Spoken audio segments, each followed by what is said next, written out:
Bom dia, terceira série. Iniciando a gravação da nossa aula de hoje, dia 18/11, aula de língua portuguesa, estudo da colocação pronominal, né? O uso dos pronomes aí oblíquos. Quando a gente fala de pronomes, muitas vezes a gente só pensa na função dos pronomes como elementos que substituem o nome, como elementos que estão sendo usados ali para indicar uma posição, indicar posse. Entretanto, a gente às vezes acaba se esquecendo dos pronomes pessoais oblíquos, que são aqueles pronomes que nós utilizamos juntos, com formas verbais. São aqueles pronomes que, quando nós estamos produzindo orações, produzindo textos, eles são usados para fazer referência, objetivando assim não repetir o elemento, não repetir a pessoa da qual nós estamos utilizando. Ao invés de eu dizer o tempo todo, eu encontrei Bruna na feira, eu entreguei o material para Bruna. Eu posso dizer, eu encontrei Bruna na feira e entreguei-lhe o material. Então, nós estamos substituindo o elemento Bruna, aí no caso, nosso sujeito, nosso substantivo próprio, por um pronome pessoal oblíquo. Então, quando a gente fala de colocação pronominal, sempre fica aquela dúvida, né? Na verdade, o que é certo e o que é errado? Porque a colocação pronominal ela trabalha com a ideia de que os pronomes oblíquos podem aparecer em 3 posições diferentes. E é exatamente o que nós estaremos discutindo a partir de agora. Então, a colocação pronominal ocorre em ênclise, próclise e mesóclise. Vamos lá para analisar individualmente. Na utilização prática da língua, a colocação dos pronomes oblíquos é determinada por uma questão de eufonia, ou seja, a sonoridade da frase. Muitas vezes fica cansativo, fica redundante, o som não está bacana, então a gente acaba modificando a escrita, utilizando alguns pronomes. E dessa forma você melhora essa questão aí da cacofonia, que seria o som ruim, ou até mesmo da eufonia, um som confuso ou um som que deixa dúvidas com relação à interpretação. Por isso, em alguns casos, ocorrem ali diferenças entre o que a norma gramatical exige e o que nós realmente falamos, a forma como nós realmente conversamos no dia a dia. E para a gente poder estar iniciando essa discussão sobre a colocação dos pronomes, eu trouxe para a gente um poema que nós já analisamos, já trabalhamos nos últimos dias, que é um poema de Oswald de Andrade chamado Pronominal. Esse poema é daquela primeira fase modernista, em que o autor está focado em valorizar a linguagem cotidiana, né, a linguagem coloquial, o linguajar do brasileiro, e esse poema traz bem para a gente essas dúvidas com relação à colocação dos pronomes. O próprio nome já diz, né, pronominal. Dê-me um cigarro, diz a gramática do professor e do aluno e do mulato sabido. Mas o bom negro e o bom branco da nação brasileira dizem todos os dias: deixa disso, camarada, me dá um cigarro. Ou seja, o autor está chamando a atenção para o fato de que a gramática exige que você escreva dê-me um cigarro. Entretanto, no dia a dia, nós nos comunicamos, nós dizemos me dá um cigarro. E de onde vêm esses princípios, né, essas regrinhas, vamos dizer assim, que dizem que dê-me um cigarro é o adequado e que me dá um cigarro é considerado aí uma linguagem coloquial.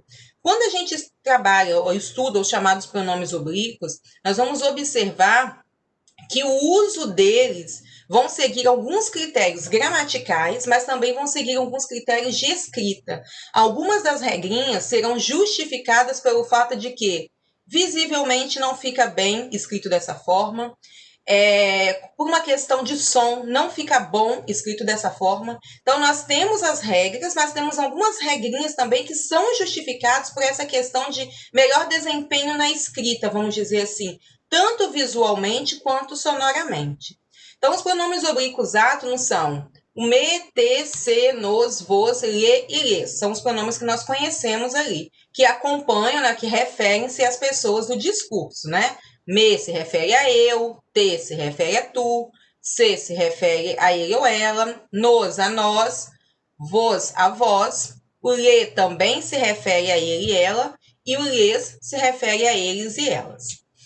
Na frase, esses pronomes, dependendo de certos fatores, irão aparecer em 3 diferentes posições. Quando ele vier antes do verbo, nós dizemos que há um caso de próclise, antes.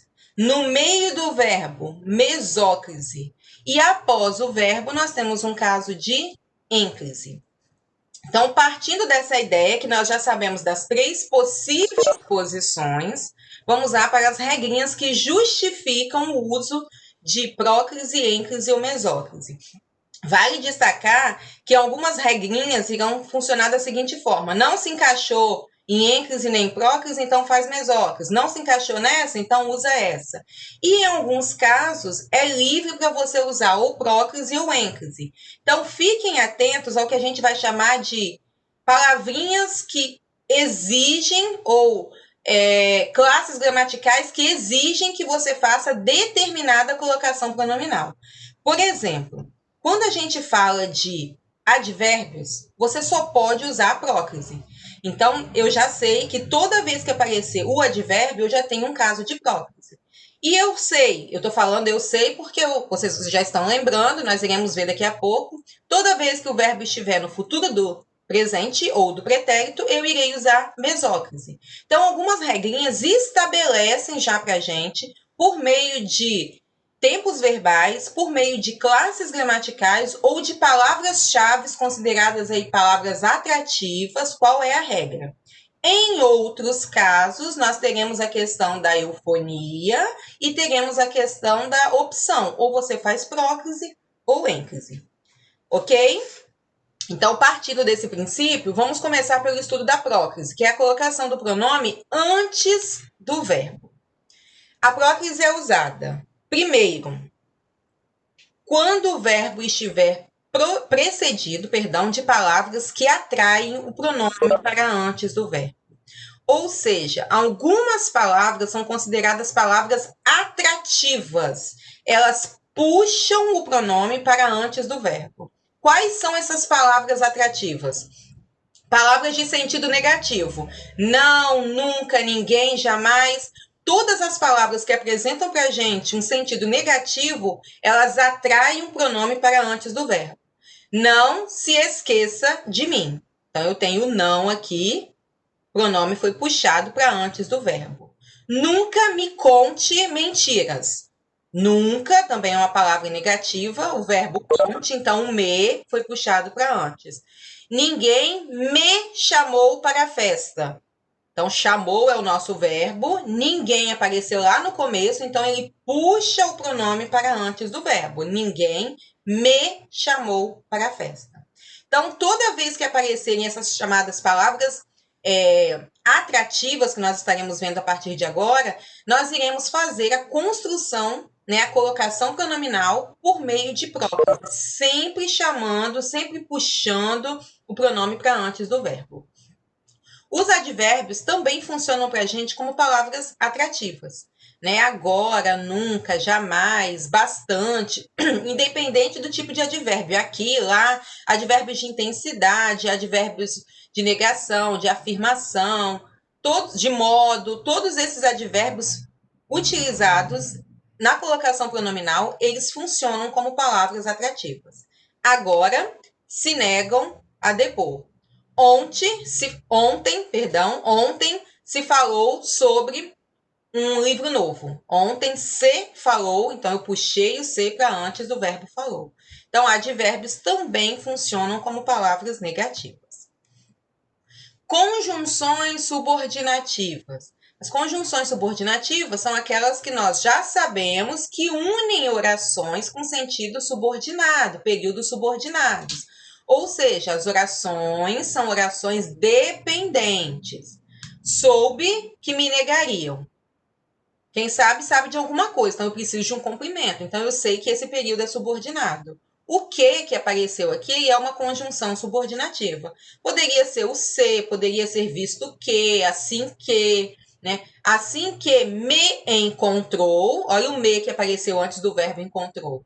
Então, qualquer uma das conjunções subordinativas também funcionam como palavras atrativas. Soube que é a nossa conjunção integrante ou a nossa conjunção subordinativa, me negariam. O me foi puxado para antes do verbo.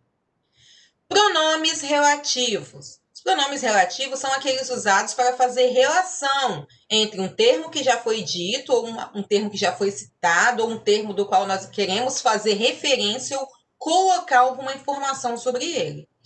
Identificaram duas pessoas que se encontravam desaparecidas. O que é o nosso pronome relativo, nesse caso. Mas nós temos o onde, nós temos quem, cujo, que também funcionam como pronomes relativos.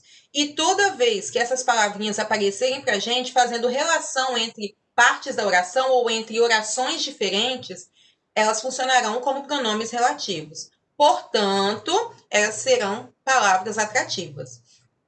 Identificaram duas pessoas que se encontravam. Então, o verbo está aqui, ó, o pronome veio antes.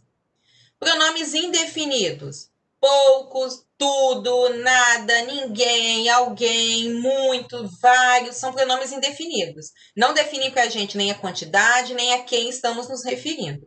Então, esses pronomes também funcionam para a gente como palavras atrativas. Poucos te deram a oportunidade. Ninguém me contou a verdade. Opa, ninguém já apareceu aqui atrás, porque ninguém, além de ser um pronome indefinido, ele também é uma palavra de sentido negativo. Então, ficar atentos a isso aí. Jamais é uma palavra de sentido negativo, mas também é um advérbio de tempo.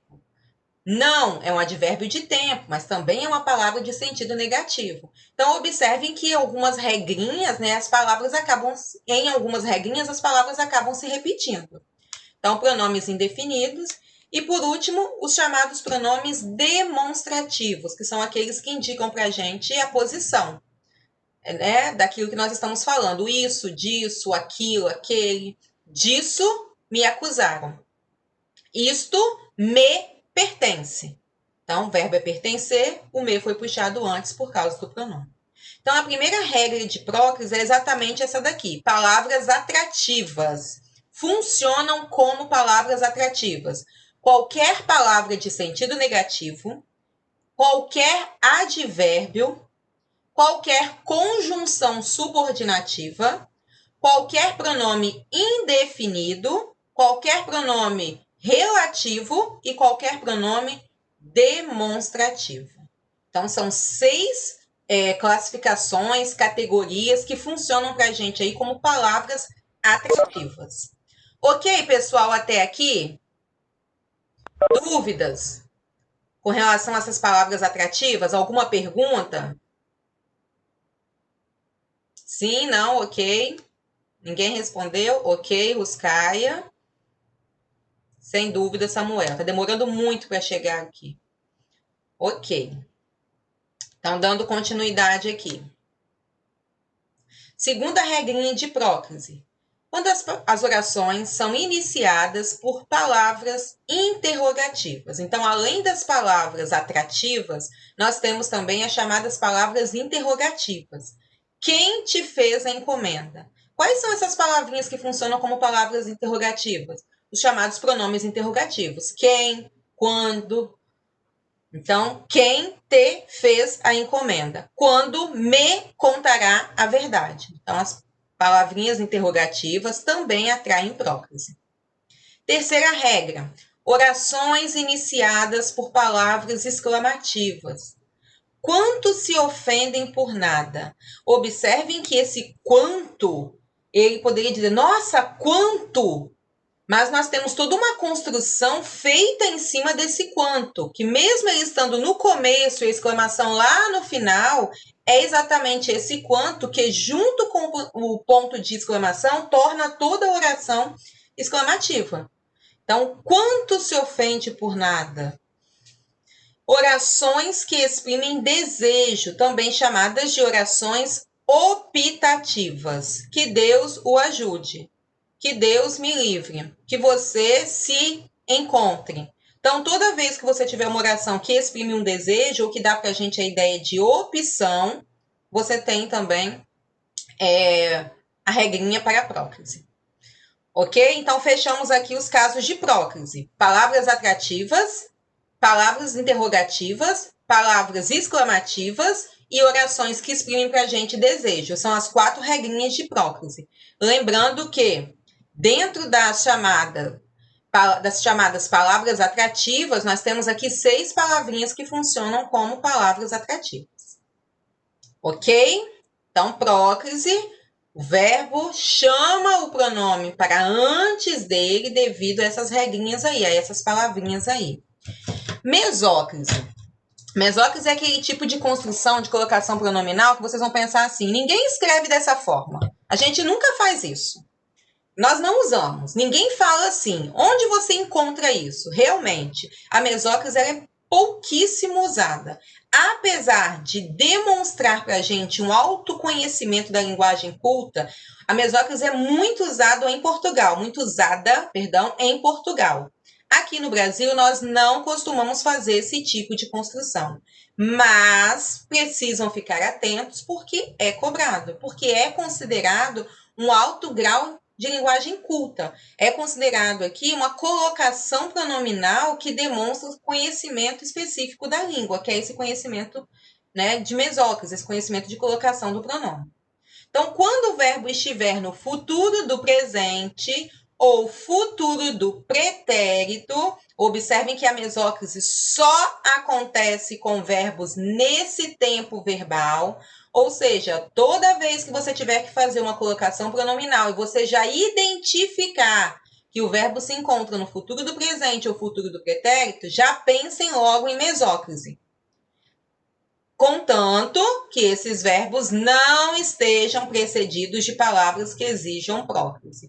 Ou seja, pode acontecer ainda de eu ter um verbo no futuro do presente ou futuro do pretérito, mas eu tenho também uma palavra negativa. Então, eu tenho 2 regras que poderiam ser usadas, ou eu poderia fazer próclise, ou eu poderia fazer mesóclise. Não. A próclise, ela prevalece sobre a mesóclise. Então, guardem isso. Eu sei que a mesóclise só funciona com verbos no futuro do presente e futuro do pretérito. Se eu identifiquei o verbo nesses tempos verbais aí, mas eu tenho também algumas dessas palavrinhas que nós já vimos aqui, né, anteriormente, palavras atrativas ou palavras exclamativas, significa que eu vou dar preferência à próclise, porque ela prevalece sobre a mesóclise. Ok? Exemplos. Realizar-se-á na próxima semana um grande evento em prol da paz no mundo. Ao invés de você dizer serão realizadas, né, ou será realizado na próxima semana, né, no caso é evento, então é no singular. Será realizado na próxima semana um grande evento em prol da paz no mundo. Está errado? Não.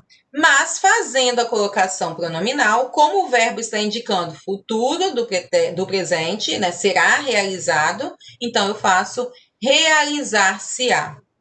Observem aqui como é feita a colocação da mesóclise.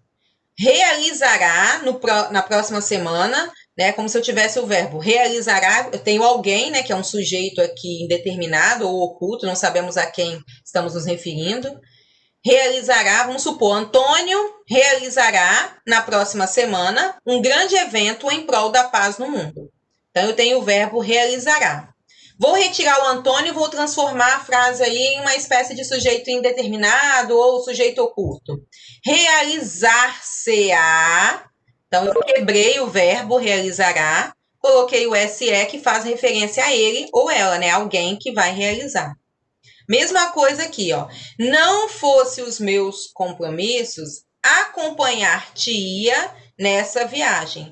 É como se eu dissesse, eu te acompanharia nessa viagem. Se não fossem os meus compromissos, eu te acompanharia nessa viagem.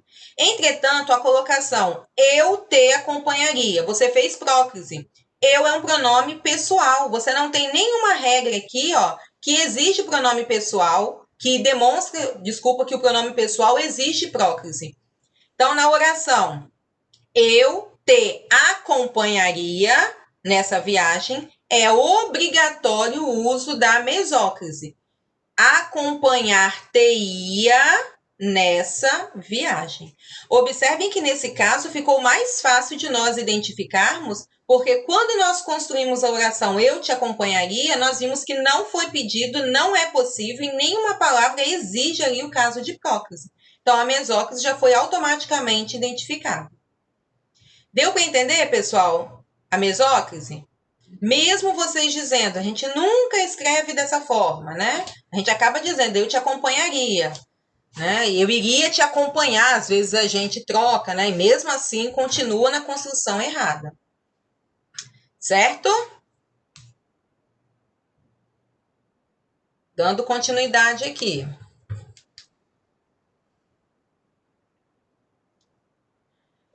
Calma aí, Bruna, que chegou agora. Deixa eu ver o que você colocou aqui. Você pulou o exclamativo ou foi impressão? Samuel colocou o que eu pulei? Aqui, Samuel. Já voltei aqui um pouquinho. Com relação a isso aqui, falando de próclise, já vou te responder, tá, Bruna? Não, eu comentei sobre orações que se iniciam com palavras exclamativas. Eu ainda comentei assim que quanto dá ideia para a gente de apenas quantidade. Mas esse quanto junta-se com esse ponto de exclamação, desculpa, e forma para a gente a ideia aí, né? Ou dá para a gente a ideia de uma oração exclamativa. Eu comentei sim. Mas você quer que repita alguma coisa? No geral, aqui, nós sabemos que as orações exclamativas sempre terão uma palavra com esse valor, com essa função no início dela. Ok? Se quiser abrir o microfone, porque não está chegando retorno nenhum para mim aqui de vocês no bate-papo, tá? Ok, chegou agora, Samuel. A Bruna colocou alguma coisa aqui em cima, deixa eu ver. Não posso considerar o que está antes da vírgula, não, né? É mesóclise, né, Bruna? O que você comentou. Hein, Bruna? É o caso de mesóclise ou próclise que você fez o comentário? Mesóclise. Como assim o que está antes da vírgula? Você está falando aqui tudo isso aqui? Porque vou pegar o último caso aqui. Se a sua dúvida foi, eu não poderia colocar o pronome antes porque aqui eu tenho não, que é palavra atrativa, não é assim que funciona. Essa aqui é uma oração. Essa aqui é outra. Então, o seu verbo ele faz parte dessa oração. Portanto, o pronome aqui está relacionado a esse verbo. Ok? Eu acho que foi isso, né? Talvez vocês podem pensar que, mas esse não que está lá no começo é uma palavra atrativa. Sim, mas ele faz parte de outra oração. Você está analisando essa daqui. Entendeu? Aí você, a não ser que o pronome fosse colocado aqui, né? Nem funciona. Não se fosse. Mas aí você tem que. A palavra atrativa está próxima, está ali do lado. Então ela atrai porque ela está próxima. E ela está dentro da mesma oração que nós estamos analisando. Certo? Consegui te responder? Beleza. Vamos lá. Nós vimos próclise, vimos mesóclise, vamos para as regrinhas de ênclise, que é a colocação pronominal depois do verbo. A ênclise é usada quando a próclise e a mesóclise não forem possíveis. Bom, já é uma regra mais fácil de ser guardado, né? Tentei próclise, que é a primeira, né? Que é a que prevalece. Não tem nenhuma regra, não tem nenhuma palavra atrativa, nada que permite a próclise. O verbo não está no futuro do presente nem do pretérito, então também não permite mesóclise. Então vai acabar caindo na regrinha de ênclise. Então a ênclise vai funcionar dessa forma. Não deu para fazer próclise nem mesóclise, vai se encaixar aqui. Quando o verbo estiver no imperativo afirmativo. Quando eu avisar, silenciem-se todos. Observem que eu estou dando uma ordem afirmativa. Nesse caso aqui, verbo silenciem-se. Eu não posso dizer, quando eu avisar, se silenciem todos. Não, porque a nossa oração começa aqui, a segunda oração. O verbo está no imperativo afirmativo. Portanto, ele precisa aparecer depois. Observem ainda, se vocês quiserem verificar, que eu não tenho nenhuma palavra atrativa e eu não tenho aqui a ideia de verbo no futuro do presente ou no futuro do pretérito. Por quê? Eu tenho aqui modo imperativo. Então, quando é modo imperativo, você não trabalha com essas ideias ali do modo indicativo, né? Presente, pretérito, porque você já tem o imperativo. Eu já estou dando a ordem. São 3 os tempos verbais, né? Os modos verbais, perdão. Indicativo, imperativo e subjuntivo. Nesse caso aqui, eu tenho o imperativo, aquele que está dando uma ordem. Portanto, você vai usar a regrinha de ênclise. Quando o verbo estiver no infinitivo, impessoal. Não era minha intenção machucar-te. Observem que eu tenho aqui o verbo machucar no infinitivo. Infinitivo impessoal porque não está se referindo a pessoa nenhuma, né? Machucar você, mas quem é essa pessoa? Então, machucar-te. Fica amplo aí. Eu não posso dizer te machucar. Talvez aqui, Bruna, eu possa estar respondendo melhor a sua dúvida anterior quando você disse o seguinte: ué, mas não é palavra atrativa. Então, se o não está aqui e é uma palavra atrativa, eu poderia dizer: não era minha intenção te machucar. Não funciona assim. Por que não funciona assim? Porque observem que você tem um período composto. Você tem a primeira oração que termina aqui, ó, não era minha intenção, ó, o verbo ser. E a segunda, machucar-te. Então você faz a análise, o que funciona para a gente como palavra atrativa é dentro da mesma oração. Você faz a análise com a mesma oração. Nesse caso aqui, machucar-te ou te machucar, vamos pensar assim antes de saber a regra correta, é a nossa segunda oração. Portanto, esqueçam esse não que apareceu lá na primeira oração, lá no começo do período. Ele não funciona como palavra atrativa nesse caso. Então, eu faço ênfase. Uma outra coisa que vocês já devem ter ouvido, com certeza, é que nunca nós começamos orações com pronomes oblíquos e nunca colocamos os pronomes oblíquos logo depois de uma vírgula, né? Seria uma regra geral e básica para a gente poder também estar definindo essas colocações aqui, ó. Por exemplo, aqui eu nem precisaria saber se o verbo está no imperativo afirmativo. Eu não posso colocar o pronome logo depois da vírgula. A não ser que você tenha uma palavra atrativa, mas aí a palavra atrativa ela vai entrar aqui, ó. Então a vírgula está depois da palavra atrativa. Então nunca fazemos isso, nunca colocamos o pronome logo após a vírgula. Assim como nunca começamos uma oração com pronome oblíquo. Por exemplo, te amo muito.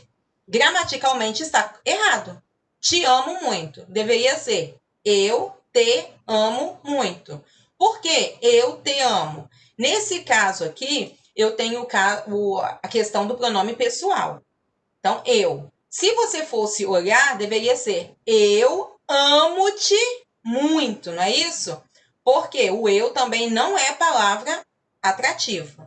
Só que, devido às convenções e o uso no dia a dia, a gente acaba escrevendo eu te amo e a gramática aceita tanto próclise quanto ênclise. Nesse caso, que é o caso do pronome pessoal. Então, a primeira coisa que vocês podem guardar antes de começarem a analisar todas as orações, todas as questões de colocação, é exatamente isso aí. O pronome nunca pode iniciar uma oração e o pronome nunca pode aparecer logo após uma vírgula. Ok?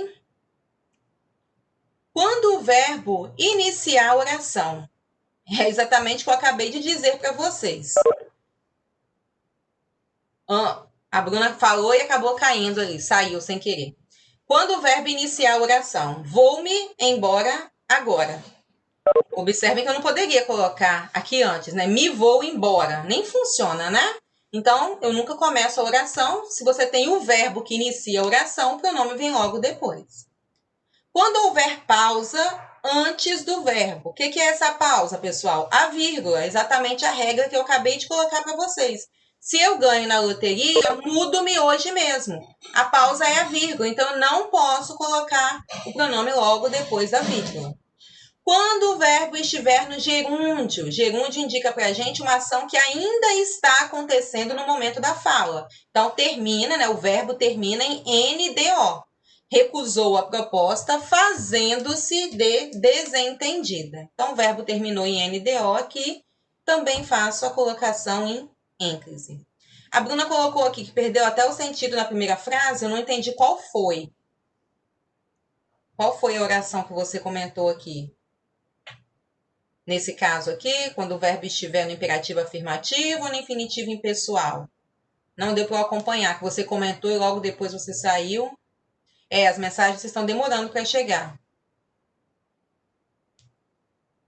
Qual foi? Você pode retomar aí para mim?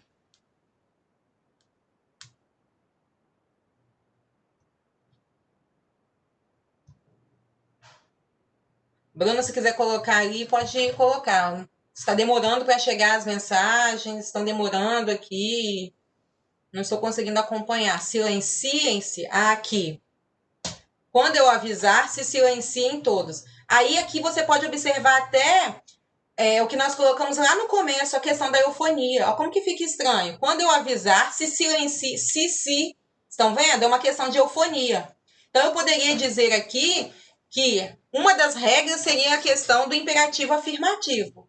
E a outra seria exatamente aquilo que nós colocamos lá no início.